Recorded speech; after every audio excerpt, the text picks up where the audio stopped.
What's up, All Gator right, we Nation? are live. I am Keith Niebuhr of Gators Online, and that is Zach Abolverdi of Gators Online. And we've got some big breaking news today as elite receiver Vernell Brown III has committed to the Florida Gators. And, you know, obviously I cover recruiting, but Zach, we've got no better guest to talk about this situation because you shot Vernell Brown III's commitment video. You spent a ton of time with Vernell Brown III.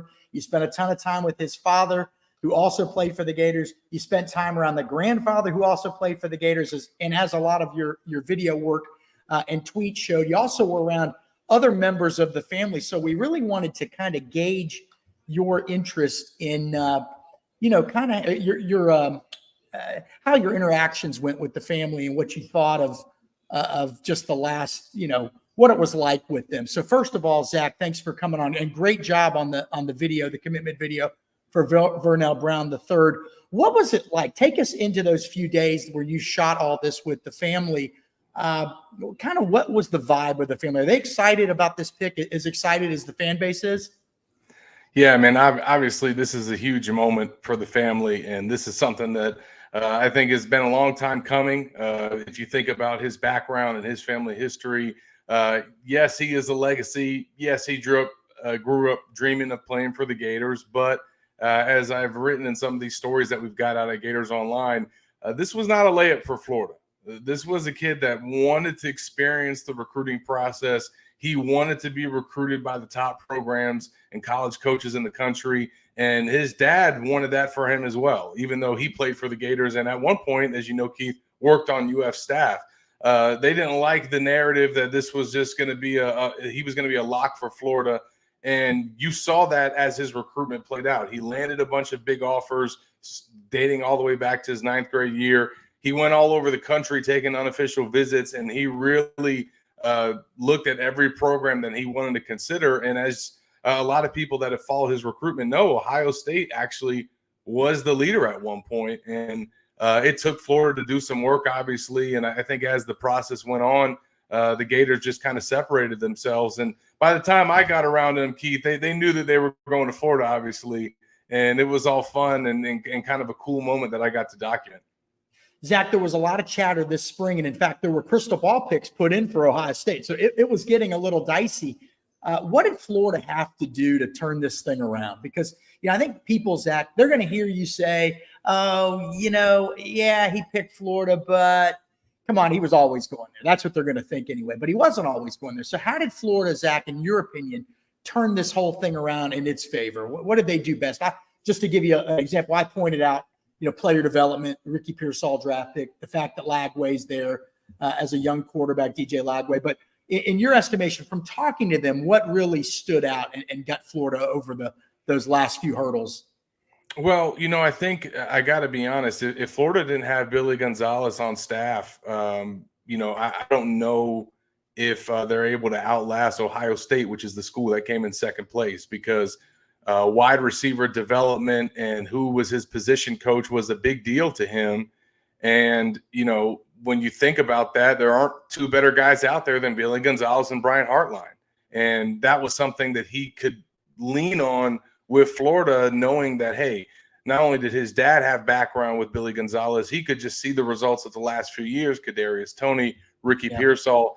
He knew that, despite some of the negatives maybe about the Gators right now as a program, when it comes to his position, and I'm also playing receiver in Billy Napier's offense, who's a wide receiver guy, he felt good about that, and that was not something that Ohio State could have too much of an upper hand with. And then when it really just came down to it, man, like as he told me in one of these stories, man, he knew that at the end of the day, Florida was going to be his home base, not just for the foreseeable future, but years to come, life after football, when he has a career, outside of sports. And he just thought about making connections and where that would be most beneficial. And honestly, being at the University of Florida and living in the Sunshine State doesn't get much better, Keith. And, that Ohio State brand is really big, but it's not going to do him much good in the state of Florida where he says he wants to live for the rest of his life. So he did make a 40-year decision in that aspect because from just a football aspect, he thought he was going to get, great coaching development at both of these programs, Florida and Ohio State. Miami threatened as well, and obviously Florida State was in there from the get-go. A lot of because of Kejuan Ratliff, his former 7-on-7 coach. He jumped on him really early. But this was a Ohio State-Florida battle, but as it got down to the wire, I just didn't think he could see himself going all the way to Columbus, Keith. Yeah, I wanted to ask you about the two in-state schools. Of the two, Florida State and Miami, Florida State was on him very early. You've got the former Gator, Kejuan Ratliff, as you mentioned, on the staff up there. But, Miami has won a lot of recruiting battles the last few years. And as everyone knows, they've got a strong NIL, at least we believe them to have a strong NIL situation. Zach, which of those two in-state schools gave him the most to think about, do you think, at the end of the day? Honestly, it's a great question because I really think that at one point it was Florida State because I think that because of the connection with Kejuan Ratliff, and obviously his sister goes to FSU as well. That was a really big deal. And I think that Florida State, he took a ton of visits to Tallahassee. He got really comfortable with their staff. Obviously, they had a great season last year. Florida State did all the things, honestly, to kind of put themselves in a position to compete with Florida. But to be honest, as they got down to the wire, Keith, it was Miami. And kind I'm glad you're being honest, Biden. I would hope you wouldn't be honest on our show. But go ahead, we're going to be honest because even after he had decided that he was going to go to Florida over Ohio State, he'd got with me to make his commitment video. He had taken all of his official visits in June. The one school that I was told that helped themselves the most with the visit was Miami. So they made a move there late. Well, then after he came out with his decision date and he announced the date of it, it was like, July 9th, but it was for today. Miami made another strong push. And this, like I said, this was not a layup for Florida. And they had to make sure that they had everything in order to get this pledge, and they did. And this is the most important target in this cycle, Keith. But also, man, I'll have a story coming out today at Gators Online about the strengths of Vernell Brown's game, but just what he means in terms of a ranking standpoint, like to have a top 30, top 20 guy, depending on what site you look on. Florida has not had a wide receiver ranked that high. He's a 5-star, one spot away in the industry rankings. He's a 5-star in the composite rankings. You're talking about an elite prospect at a position of need. And Florida has not signed a wide receiver that was rated a 5-star by multiple recruiting services since 2009.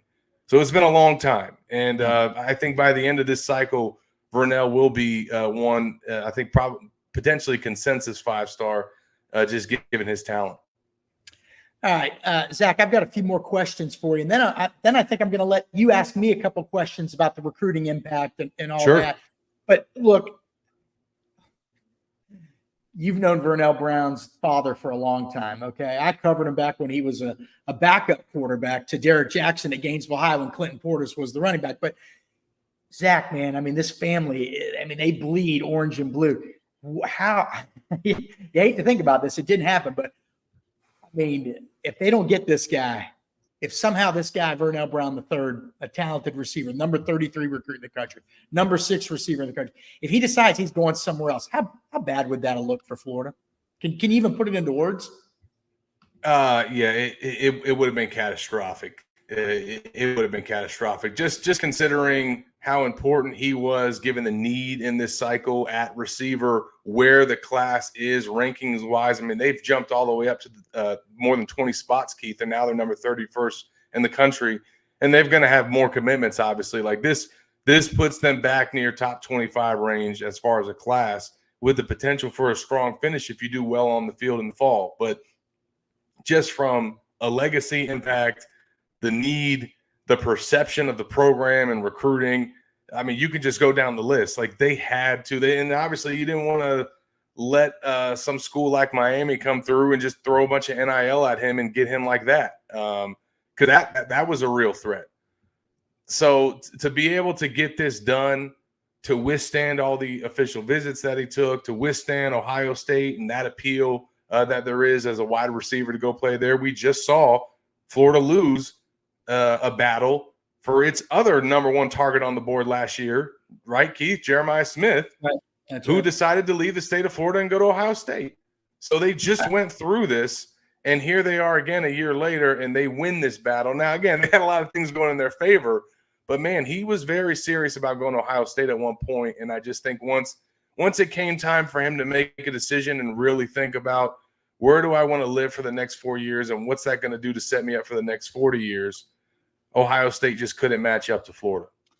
Zach, what, and I'll talk about the recruiting elements, like I said, but the need for, kind of a dynamic slot receiver. I mean, Eugene Wilson did that last year, but boy, you'd really like to get Eugene Wilson down the field a little bit more. So he's not having to take things from behind the line of scrimmage, but just the need from a need standpoint, how much was this guy needed to the program? A really talented top 50 national recruit at the slot position.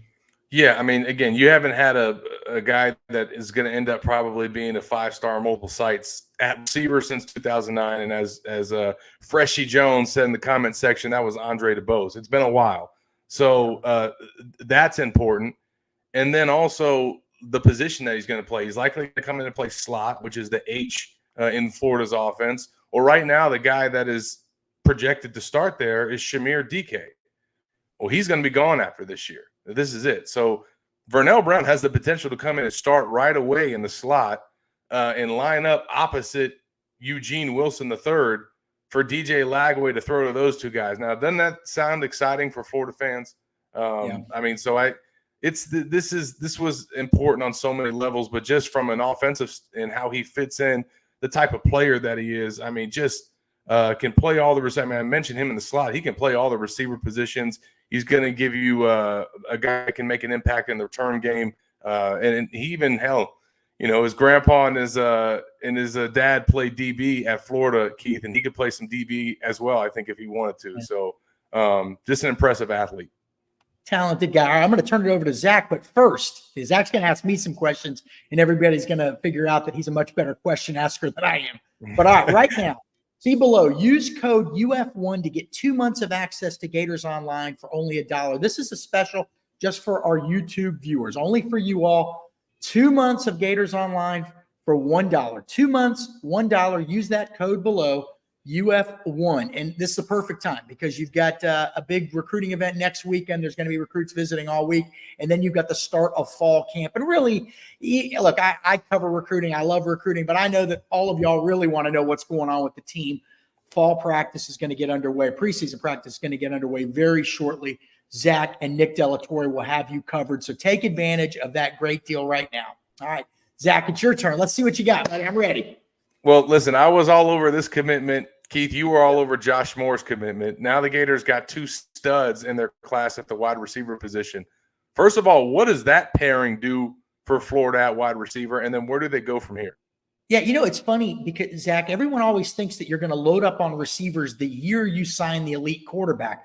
But if you're a receiver in DJ Lagway's class, he's probably not going to play till like year 2. So you want to play and catch passes in year 1 from a guy. So it's harder to get that guy. Once a guy's already been on campus, then you can start really loading up on guys. Josh Moore and Vernell Brown both went and watched Vernell Brown III, I should say, both went and watched Florida practice this spring, and they liked what they saw. They think DJ Lagway is going to be a high-level Power 5 talent. So DJ Lagway is going to have some weapons. Joshua Moore and Vernell Brown, the 2 receivers committed. Florida may try to sign 1 or 2 more, probably 1, possibly 2, possibly 1, maybe 2. Vernell Brown's 5'10 and a half, 173 pounds. Like you said, slot guy, primarily can do a bunch of other things, and he's excellent in the return game. Now you're going to be pairing him with Eugene Wilson, as you mentioned, but also Joshua Moore. What is Joshua Moore? He's that big, tall receiver that Billy Gonzalez loves, right? That everybody loves, and reminds me of some of those big guys like DK Metcalf, maybe not as fast as DK Metcalf, but when Ole Miss had those big guys. He's 6'4". He's 205 to 210 pounds. He's clocked 40-yard dash times in sub 4.6 seconds. He can go up. He can high point the ball where no DB in the SEC can. He's still just scratching the surface, and he plays down at West Broward High School down in Pembroke Pines for Coach Brian McCartney. And so, again, ultra talented. What do these guys have in common, Zach? They play different positions, different receiver positions, one outside, one inside. What do they have in common? They both were dominant. I mean, dominant, uncoverable in the 7-on-7 circuit. Now, nobody's uncoverable in 11-on-11, but there are guys that can create a lot of problems, and that's what these two guys do. I expect, Zach, that they're going to not only play early, they're going to push some guys already on the roster to be better players, because they'll know that if they aren't better players, they ain't going to start over these guys. Okay? To start over these guys, you're going to have to be something special. You're going to have to take your game to the next level. The Mizels, the Andy Jeans, those guys. It makes the receiver room better as a whole. So you're getting two elite players. You're getting two guys that play two separate receiver positions, and you're getting two guys that you can grow the offense with over the next 3 years. I think it's ultra significant for a variety of reasons, starting with the fact that Vernell Brown is just a really, really good player. And Zach, you've been around him a lot. This is a guy, to me, he's one spot away from being a 5-star on the On3 industry rankings. He's a 5-star talent. He's a 5-star quality young guy. And I think he's going to be a 5-star representation of this program over the next 4 years. Okay, it's a win-win-win all across the board. This is a big day, because I don't think you're right. I don't think it was a layup. You can sometimes take legacy guys for granted, and they didn't. Yeah. And they've got Vernell Brown III on board, and he brings so much to the table. I can't rave enough about this young guy, quite frankly. Yeah, I mean, because somebody's been absolutely. They got a lot of good young receivers next year when these guys get there. And we've talked so much about him in the football aspect, but you're right about the off the field portion. Like, if we're ranking guys just based off of what type of people they are and how they are off the field, Vernell Brown would be a 5-star in that category as well. Like, that's the type of player and person that you're getting in this guy. And, the way that he went through the recruiting process, the way that he's kind of now trying to carry the torch for Florida. He knows, where things are in terms of the state of the program, and he wants to carry that torch. He's kind of taken pride in himself, being a Gainesville guy and growing up, rooting for the Gators and wanting to play for the Gators. So, from that standpoint, it's so key, Keith. And now they got him on board. He's been their top target. Who would you say now becomes target number one, or now they kind of turn their focus to? I mean, it could be a couple guys.